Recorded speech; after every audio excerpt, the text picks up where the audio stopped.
Right now, as you are watching this, there are brand new SUVs sitting on dealer lots across America that have been there so long, the tires are starting to flat spot. We are not talking about a slow month. We are talking about SUVs that have been collecting dust for 200, 300, even more than 700 days. Some of these are from manufacturers you thought were untouchable. And the craziest part? Dealers are so desperate to move them that discounts of $8,000, $10,000, even $20,000 are on the table, and people still are not biting. Today I am counting down the 7 brand new SUVs that nobody wants, starting at number 7 and working down to the one that has officially become the slowest selling vehicle in the entire country. Let's get into it. Number 7, Chevrolet Blazer. The Chevy Blazer is one of those SUVs that should be selling well on paper. It is a mid-size crossover from one of the biggest brands in America with a starting price around $32,000 and available with everything from a turbocharged 4-cylinder to a V6. It has decent space, good looks, and the Chevy badge that Middle America supposedly loves. So why is it rotting on lots? Here is what happened. General Motors got caught in the middle of its own identity crisis. They pushed hard into the Blazer EV, shifting marketing dollars and manufacturing resources away from the gas-powered model. That left the standard Blazer in a weird no-man's land, where General Motors was not really promoting it anymore, but they were still building them and shipping them to dealers. The numbers tell the story. In the first quarter of 2026, Blazer sales dropped over 26% compared to the same period in 2025. That is not a slight dip. That is a free fall. General Motors as a whole saw a 9.7% sales decline, but the Blazer took it worse than almost anything else in the lineup. The problem is not that it is a bad SUV. The problem is that General Motors confused the market. Buyers who want electric went to the Blazer EV or skipped to a Tesla. Buyers who want gas-powered looked at the Blazer and thought, wait, is this the one they are canceling? That hesitation is death in the SUV market. When a buyer is not sure about a model's future, they walk right past it and into a Toyota showroom. For shoppers, this is actually a great thing. Dealers sitting on Blazers right now have no leverage. If you want a competent mid-size SUV with a solid powertrain and you do not care about bragging rights, the Blazer is negotiable in a way that most Chevys simply are not. Just go in knowing that depreciation is going to be steep. If you have never heard of the Buick Envision, that is exactly the problem. This compact luxury SUV has been quietly stacking up on dealer lots while Buick tries to convince America that it still exists as a brand. According to market data, there are over 8,300 Envisions currently listed for sale nationwide. That puts it at well over 200 days of supply, which means at the current rate people are buying them, it would take over 6 months to clear the existing inventory. For context, a healthy vehicle sits around 60 to 75 days. The Envision is sitting at nearly 3 times that. And here is the kicker, it is not because the Envision is a bad vehicle, it actually gets a 5 out of 5 reliability rating from RepairPal, ranking number 1 out of 32 midsize SUVs. It comes standard with all-wheel drive, a turbocharged 2-liter 4-cylinder making 228 horsepower, and an interior that is genuinely quiet and well-appointed. The 30-inch ultra-wide touchscreen is the largest in its class. On paper, this thing competes with the Acura RDX and Lexus NX. The problem is threefold. First, nobody under 50 walks into a Buick dealership on purpose. The brand has an image problem that no amount of marketing has been able to fix.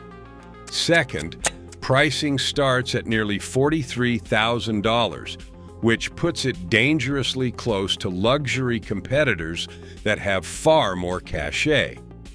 Third, and this is the big one, the current Envision is built in China. With tariff pressures mounting, Buick has announced that the next generation Envision will shift production to Kansas starting in 2028. But right now, dealers are stuck with Chinese-built inventory that carries political baggage in addition to an unknown badge. Buyers are paying about 5% below MSRP on average, and Buick is throwing in incentives including no payments for 90 days, bonus cash and conquest cash for owners switching from non-GM brands. If you want a genuinely premium compact SUV and you can get past the badge, the Envision is one of the better deals hiding in plain sight. Number 5. Jeep Compass. The Jeep Compass might be the most ironic entry on this list. Jeep is supposed to be the king of SUVs. That is literally all they make. And yet the Compass, their smallest and most affordable model, has become one of the biggest lot anchors in the entire Stellantis portfolio. More than 27,000 Jeep Compass models are currently sitting unsold at dealerships across the country. Market days of supply are over 200 days. The limited altitude trim specifically has a median lot time of 142 days, according to Edmunds. That means the average Compass sits on a dealer lot for nearly 5 months before someone decides to take it home. Stellantis has a well-documented overproduction problem. They built far more Compasses than the market could absorb, and heavy incentives and fleet sales have not been enough to clear them out. Jeep is currently offering up to $4,500 in cash back on the Compass, and dealers are pricing well below the manufacturer's suggested retail price just to get them moving. But here is why people are walking past it. The Compass starts around $33,000, which sounds reasonable until you sit inside one. Edmunds gave the 2026 model a 5.7 out of 10, specifically calling out the uncomfortable seats, the laggy infotainment system, and a generally cheap-feeling interior that does not match the price tag. This is a sub-compact crossover that costs more than a base Honda CR-V, which is bigger, nicer in chassis, and has a much better resale trajectory. The Jeep badge carries weight, especially the Trailhawk trim that offers genuine off-road capability. But for most buyers shopping in this segment, the Compass simply does not offer enough to justify the money when a Hyundai Tucson or a Mazda CX-50 exists for similar or less money, with better interiors and stronger reputations for reliability. Number 4. Ford Mustang Mach-E. This one stings because the Mustang Mach-E was supposed to be Ford's answer to the Tesla Model Y. For a while it was. When the federal EV tax credit was still alive, the Mach-E was moving. Not Tesla fast, but it was a legitimate competitor selling around 51,000 units a year, making it Ford's best-selling Mustang, which is a sentence nobody expected to ever say. Then the tax credit disappeared, and the Mach-E fell off a cliff. As of early 2026, the Ford Mustang Mach-E is taking approximately 1 full year to sell through its current inventory. That is a market day supply of roughly 365 days. Let that sink in. A car sitting on a dealer lot for an entire calendar year. Meanwhile, a Toyota RAV4 sells in days. Ford actually discontinued the F-150 Lightning's current generation in 2026, making the Mach-E essentially the only pure electric passenger vehicle left in Ford's lineup outside of the commercial E-Transit.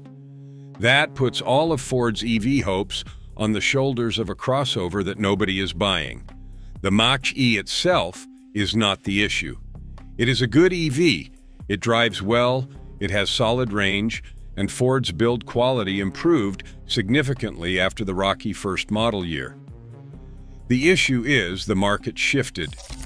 Without the $7,500 tax credit, the Mach-E's price suddenly looked a lot less competitive against the Tesla Model Y, which benefits from a more efficient manufacturing process and the most robust charging network in the country. If you are in the market for an electric SUV and you are not married to the Tesla ecosystem, the Mach-E represents probably the best negotiating opportunity in the entire EV space right now. Dealers need these gone. Use that. If the Mach-E story is about a market shift, the Jaguar F-Pace story is about a brand that is essentially evaporating in real time.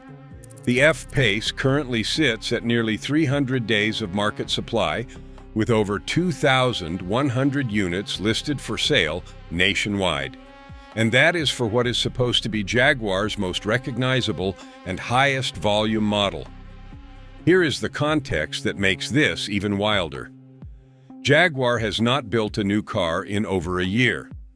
The company is in the middle of a complete brand reinvention, pivoting to an all-electric luxury lineup that will not arrive until at least 2026 or 2027. In the meantime, they stopped producing all of their current models, including the F-Type sports car, which also has over 100 unsold units still sitting at dealers. The F-Pace is actually a solid luxury SUV. It has a supercharged V8 option in the SVR trim, it handles better than most competitors, and the interior is genuinely luxurious. But nobody wants to buy a car from a brand that might not exist in its current form in 2 years. That is the fear, justified or not, and it is keeping buyers away. Aging design, limited recent updates, and a cautious buyer base have all contributed. When you can buy a BMW X3, a Mercedes GLC, or a Porsche Cayenne and know those brands are not going anywhere, why gamble on Jaguar? For the right buyer, though, this is an incredible opportunity. There are F-Pace models that have been sitting so long that dealers are willing to negotiate aggressively. Some Jaguars have been on lots for over 1,000 days. If you want a luxury SUV and you do not care about resale value, the F-Pace right now is one of the best value plays in the premium segment. Number 2, Dodge Hornet. The Dodge Hornet did not just fail to sell, it failed so spectacularly that Dodge killed the entire model after just 3 years. Production officially ended in early 2026, and what is left is a graveyard of unsold inventory scattered across Stellantis dealerships nationwide. The numbers are brutal. In 2025, Dodge sold just 9,365 Hornets. That is a 54% drop from the year before. In the final quarter alone, only 879 units moved, an 82% collapse. And here is the number that tells you everything. As of late 2025, 82% of all 2024 Dodge Hornet plug-in hybrids ever built were still sitting unsold on dealer lots. The industry average for leftover 2024 models is 0.4%. The Hornet was at 82%. What went wrong? Everything. The Hornet was built in Italy on a platform shared with the Alfa Romeo Tonale, which subjected it to import tariffs that made it expensive to bring into the US.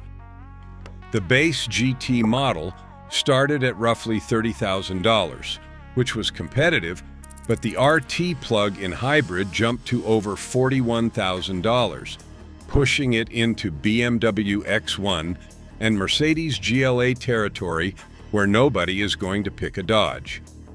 Dealers entered 2026 with a staggering 302 days of Hornet inventory. Individual units have been sitting for absurd amounts of time. One particular 2024 Hornet RT Plus at a dealership in Carlsbad, California, has been on the lot for 979 days, nearly 3 years, with close to $10,000 shaved off the sticker, and it still has not sold. If you can find a Hornet GT at $23,000 to $25,000, which is what some are going for right now, it is honestly not a terrible vehicle.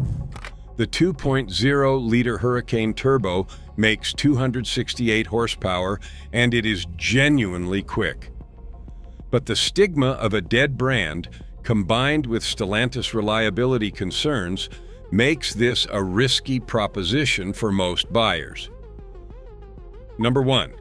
Volkswagen ID.4. And here it is, the single slowest selling SUV in America. As of May 2026, the Volkswagen ID.4 has a market day supply of 716 days. That is not a typo. At the current pace of sales, it would take nearly 2 full years to clear the existing inventory off dealer lots. There are over 1,200 units sitting unsold right now, and the number has been climbing for months. The ID.4 has held the title of slowest selling car in America for multiple consecutive months, and there is no sign of that changing. Volkswagen is reportedly considering ending U.S. sales of the ID.4 entirely, which tells you everything you need to know about how this experiment went. So what happened to Volkswagen's big electric vehicle bet? The same thing that happened to most non-Tesla electric vehicles. The federal tax credit went away, and the math stopped making sense for buyers. The ID.4 starts at $45,095, which is a lot of money for a vehicle that most reviewers describe as competent but uninspiring.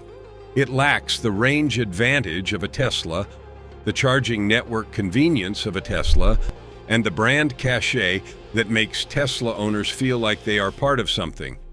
The competition is also brutal. The Hyundai Ioniq 5, which saw a 90% sales increase, offers faster charging, a more distinctive design, and better technology. The Tesla Model Y is the default choice for most electric vehicle shoppers. The ID.4 does not do anything badly, but it does not do anything well enough to justify choosing it over the alternatives. For Volkswagen dealers, the ID.4 has become a financial anchor. Every day, one of those things sits on the lot. The dealer is paying interest on floor plan financing. That creates enormous motivation to negotiate. And if you have ever wanted to get into an electric SUV for the absolute lowest possible price, the ID.4 in 2026 is your moment. Just go in knowing that resale value is going to be rough, and the model's future in the US market is genuinely uncertain. So there you have it. 7. Brand new SUVs that dealers cannot give away in 2026. The Blazer caught in General Motors' identity crisis. The Envision that nobody knows exists. The Compass that Jeep overbuilt. The Mach-E abandoned by the tax credit. The F-Pace from a brand that might not survive. The Hornet that Dodge killed after 3 years. And the Volkswagen ID.4, the slowest selling SUV in the entire country, with a 716-day supply that just keeps growing. If you are shopping for a new SUV right now, these are not necessarily vehicles to avoid. They are vehicles where you hold all the cards. The dealers know they need to move these. The manufacturers know they overbuilt. And if you walk in with that knowledge, you are going to walk out with a deal that the person buying a RAV4 at full sticker price will never get. Now, if you want to know which SUVs are actually worth paying full price for, the ones flying off lots in days because demand is that high. I covered that in another video. It is right here. Like if this helped. Subscribe for more straight talk on the car market. I will keep breaking down the numbers the dealers do not want you to see. I will see you in the next one.